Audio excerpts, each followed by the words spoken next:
ओम नमः शिवाय। आज मैं सरल और भावपूर्ण हिंदी अनुवाद शिव तांडव स्तोत्रम का प्रस्तुत कर रहा हूँ। यह मूल संस्कृत स्त्रोत रावण द्वारा रचित का अर्थ है। जो पहलोक का अर्थ है, भगवान शिव की जटाओं से गंगा की पवित्र धारा बह रही है। उनके गले में विशाल सर्पों की माला शोभा दे रही है। डमरू की गूंज के साथ वे प्रचंड तांडव कर रहे हैं। वे शिव हम सबका कल्याण करें। दूसरे स्रोत का अर्थ है, उनकी जटाओं में घूमती हुई गंगा की लहरें और ललाट पर धधकती अग्नि अद्भुत तेज बिखेरती है। बाल चंद्र से शोभित वे समस्त ऐश्वर्य प्रदान करने वाले हैं। तीसरे श्लोक का अर्थ है, हिमालय की पुत्री पार्वती के प्रति उनकी प्रेम भरी दृष्टि है। उनकी करुणा से संसार के सभी दुख दूर हो जाते हैं। वे दिशाओं को वस्त्र मानने वाले सरल और वैराग्यवान महादेव हैं। चौथे स्रोत का अर्थ है, देवताओं के मुकुटों के रत्न उनके चरणों की धूल से भी और भी चमक उठते हैं। उनके मस्तक पर नागराज विराजमान हैं।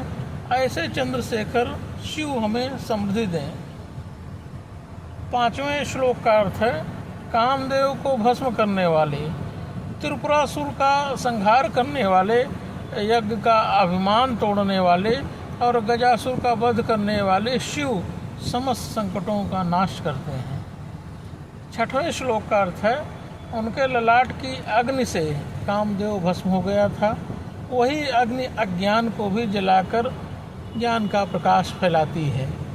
सातवें श्लोक का अर्थ है, शिव का डमरू जब डम डम की ध्वनि करता है तब उससे सृष्टि, संगीत और व्याकरण तक की लय उत्पन्न होती है।